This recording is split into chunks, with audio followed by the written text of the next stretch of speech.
All right, YouTube, what I have got here is an initial review of the HYL Mig 130 combo.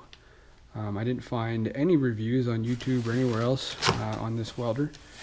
And I took a chance based on the at least positive reviews on Amazon and feedback, but I thought I'd put a video up. Now, I want to prefix this by saying this is just going to be a review of sort of the build quality and kind of an initial thought on this. I do not weld. I do not know how to weld. This is my first welder. I bought this to weld up an exhaust for my diesel generator project after realizing that I was just not going to be able to fit together the parts that I needed, including a flex pipe, without welding it. So unfortunately, if you came here wanting to know how this thing welds and watch a video of it welding, that is not going to happen in this video, although I might have a follow-up where I do some welding. What I am going to do in this video is get everything unboxed, show you what this looks like, and give you my first impression of what the build quality is and what the included accessories are. So I purchased this from Amazon. Amazon has found the appropriate sized outer carton to put this inner carton into, and it looks pretty well packaged. This was fulfilled by Amazon, which is nice. Generally, with stuff that's fulfilled by Amazon, if you run into any issues, they're pretty easy to deal with. So let's get this out of the outer box.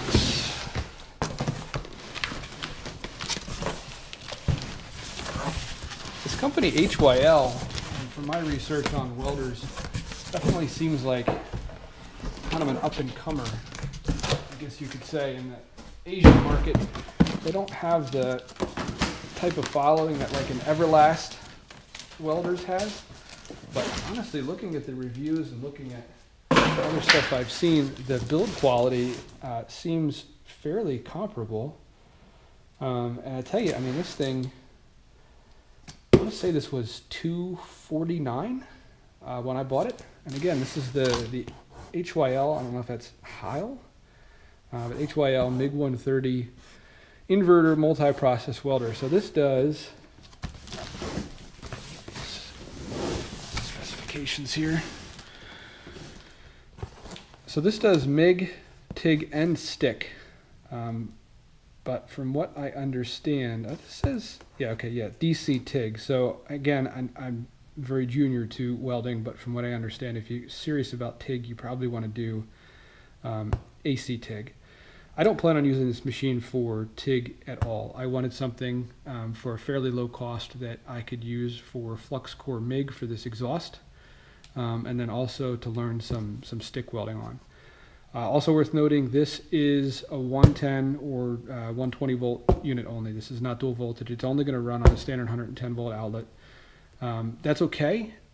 From my perspective, again, this being a first welder, if I enjoy this or if I have other things that I want to work on from a welding perspective, figure this is probably always a good portable unit to have since it doesn't require 220, and I think is probably everything that you need from a doing your own exhaust type of job.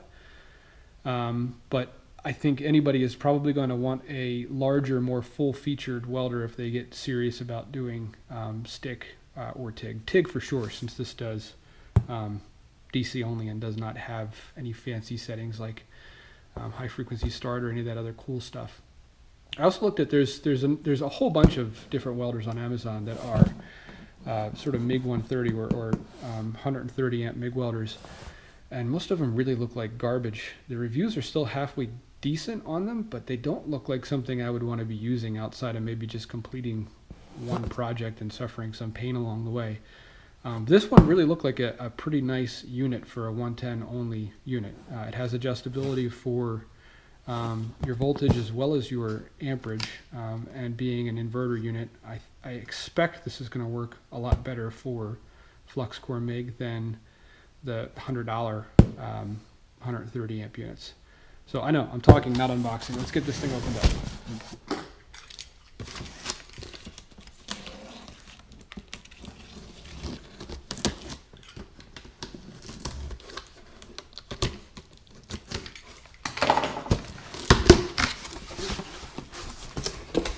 Packaging truly does look very nice. So this is packed in foam inside. I mean, the way this is packed, I would say if there's any damage on this unit, it probably went in the box damaged. It looks like it'd be pretty hard to damage one of these in shipping, which is good.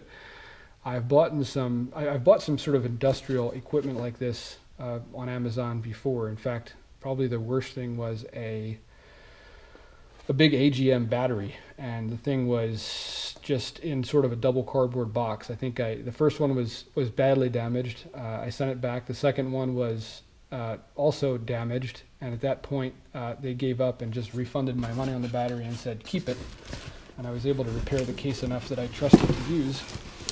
But this looks really well packed. This is real thick foam. It's a high density foam.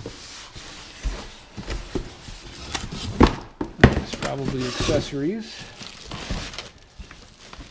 This looks like the Mig Gun, which might be actually attached. Yeah, it looks like it's attached. This all the way out.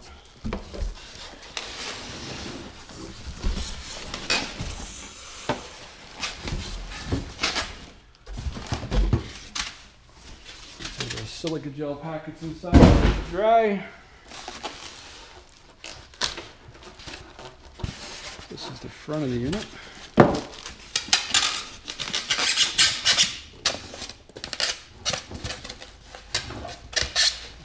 The back. The way they've packed this. Oh, I see, there we go.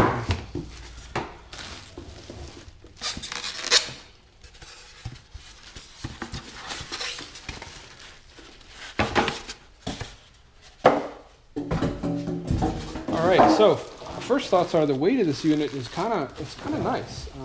It's not super heavy, but it also doesn't feel chintzy light. It's definitely something that would be easy to take with you if you're looking for a 110 volt welder to use in places where you're not going to have 220. Just cut off of here.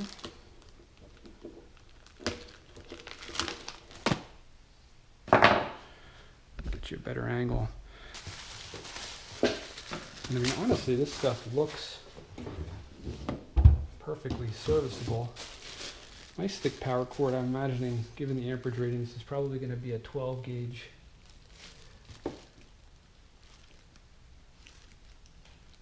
Yep, 12 gauge.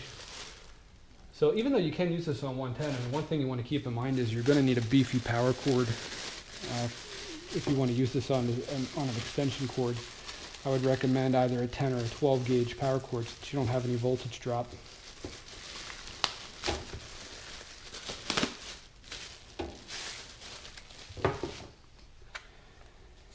Mig Gun, I mean, it's not the nicest quality I've ever seen, but it certainly seems like it would probably function just fine.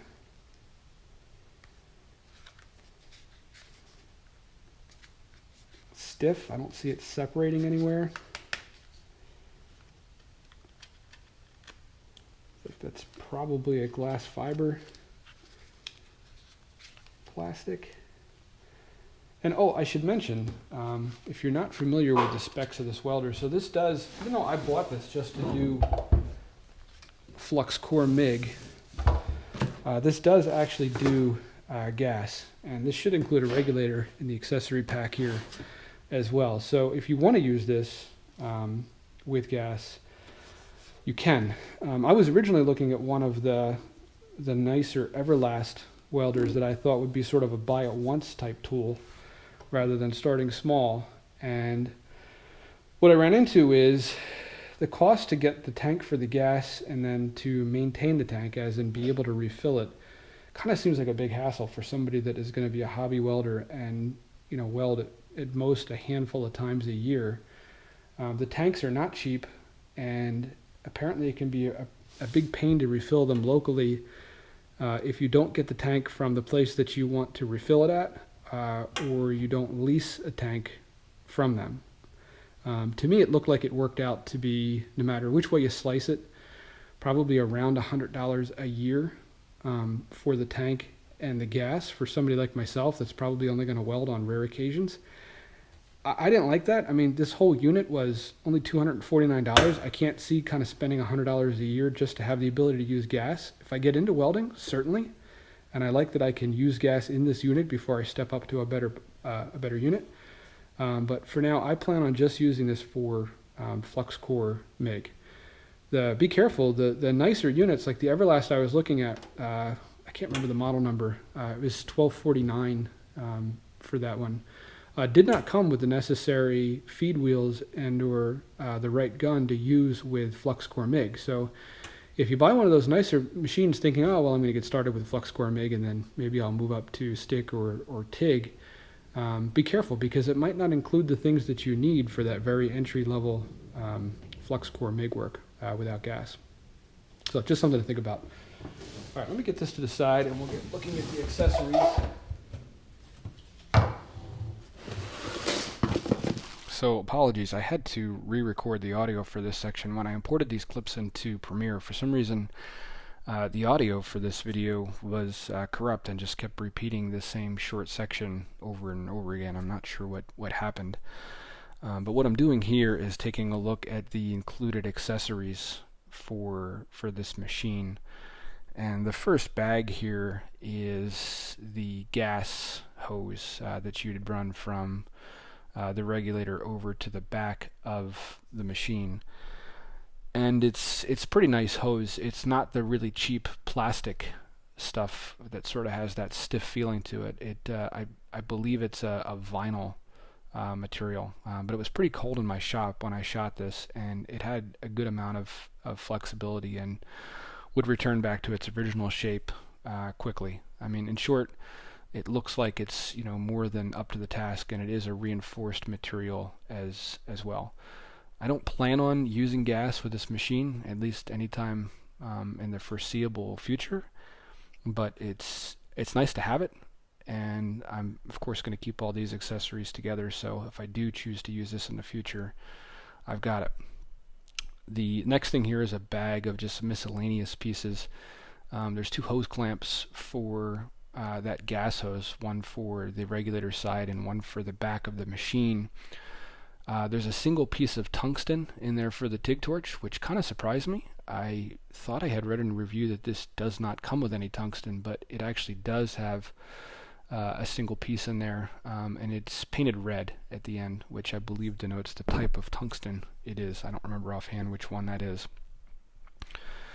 The next bag here is the ground clamp, and the jacket on this is, again, I don't think it's a silicone material, but it's not that hard plastic that you'd find on like a cheap computer power supply cable or like a cheap extension cord. It was very flexible even when cold, and had a nice kind of rubbery feel to it. The ground clamp itself, it is a stamped steel, but it's a pretty thick material. The spring was real tight, and it had a nice copper braid connecting one jaw to the other to make sure that current's going to pass through there well. And the cable for the ground clamp as well as the electrode holder they're both 10-foot cables.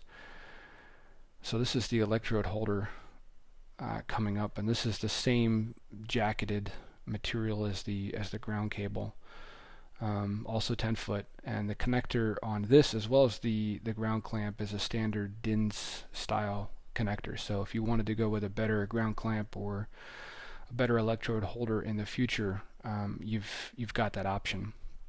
The spring on this was nice and tight. The material in the jaws looked good.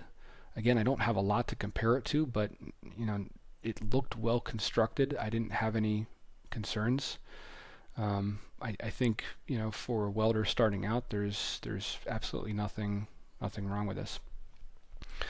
Note that these 2 items are removable, and one thing I did want to mention is the Mig Torch for this device is not removable. It's a permanently attached Mig Gun, and the cable on that is, I'd say it's about 6 foot long.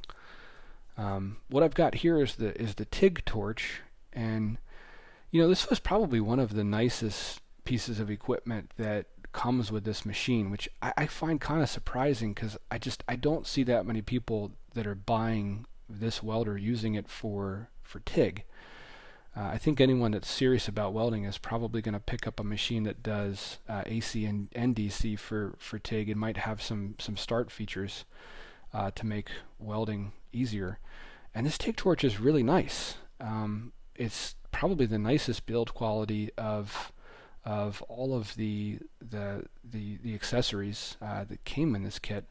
It's even got the ball valve down there at the bottom to make it easier to get the right position when you're holding it. And it's long. I believe this was 10 foot long as well, just like the electrode holder and the ground clamp.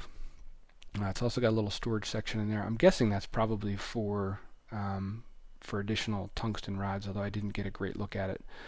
I have mixed feelings about this. It's nice to have this torch, and maybe one day I will give it a go, but I wish instead they had taken that same money that they put into sending out the Tig Torch and instead gave you a Mig Gun with a 10-foot cable and made it detachable.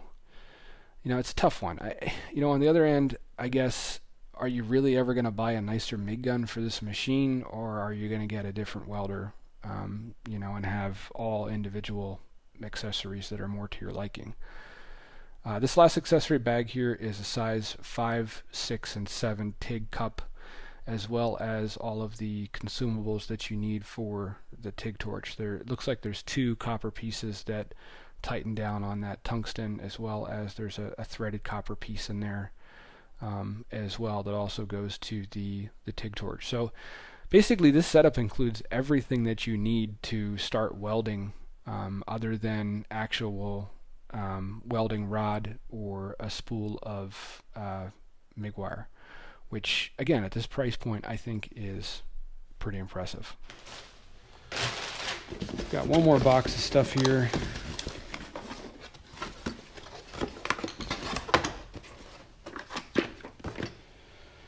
Argon pressure reducer.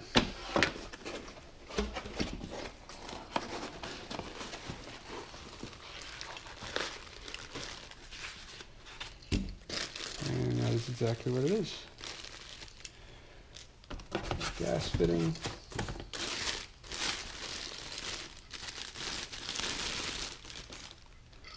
That's actually quite nice. I have no complaints about that. Everything looks well machined.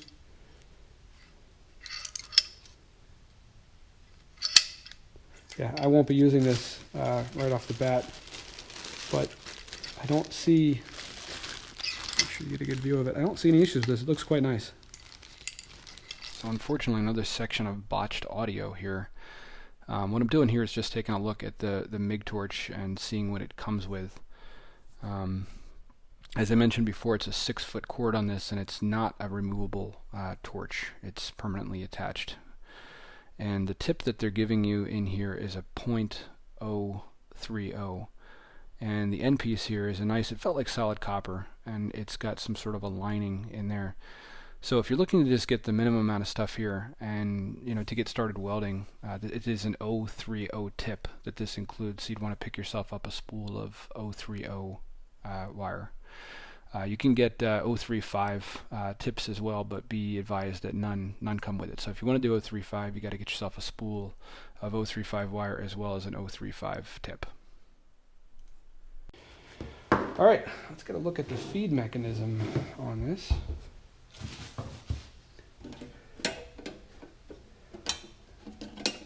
That's a nice release and hinge.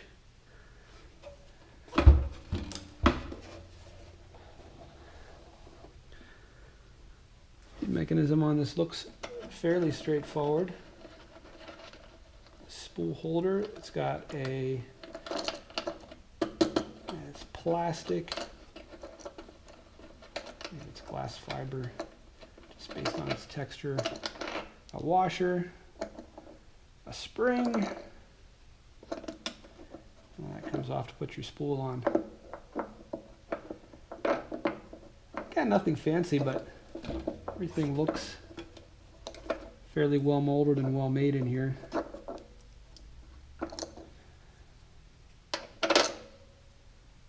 actually that does have a metal insert pressed in there, so that's kind of nice. I mean, it'd be nice to just have an aluminum one or a steel one, but I'm sure since we don't need to put a lot of pressure on this, it's just tightening that up against that spring. That one will probably hold up. And this is the feed. Metal rollers. The outer part of the feed mechanism looks like just, again, it's that glass fiber reinforced plastic, but all the moving parts are metal, which is nice.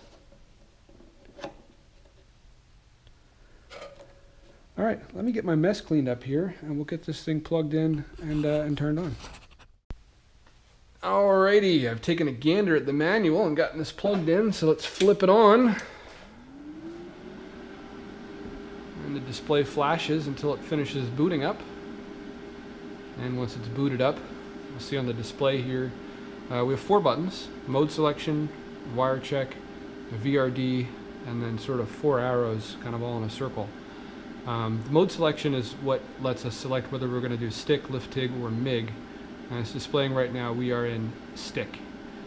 And the VRD is also lit, so this is a voltage reduction device, and what this does is it reduces the open circuit voltage, and it does not rise up until the circuit closes. So I guess the idea is it reduces the chance that you're going to get electrocuted from the electrode in stick.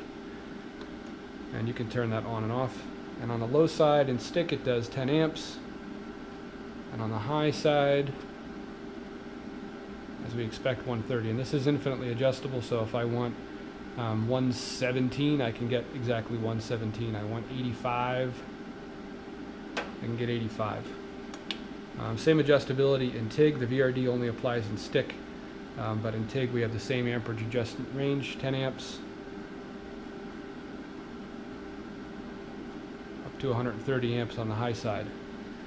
MIG is the most complex one, and we get some additional functionality here. This is where this sort of strange button with the 4 arrows comes in. By default, when I turn this knob, it's going to be in a synergistic adjustment state. As such, it's going to, I guess you could look at it either way, which one you're changing. Let's say let's look at it as in the knob is changing the wire feed speed.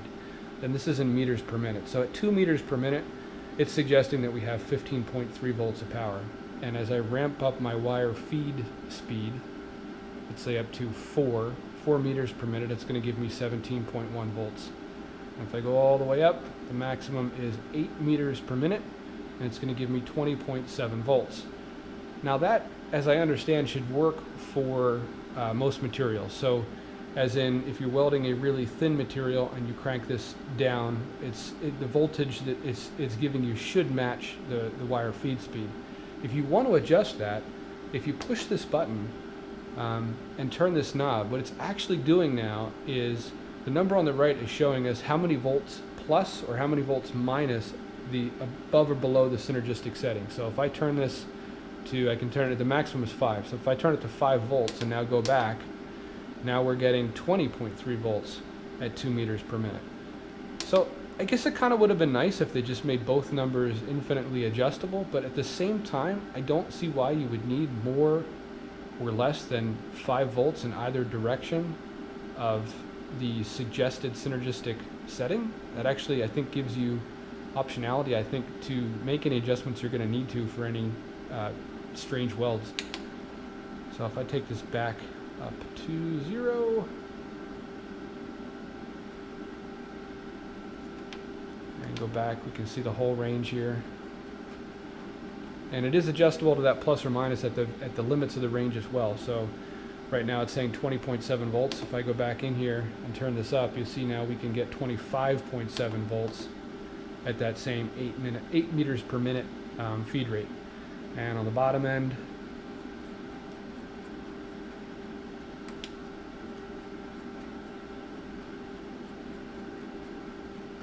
same thing, we can go all the way down to 10.3 volts at the 2 meters per minute.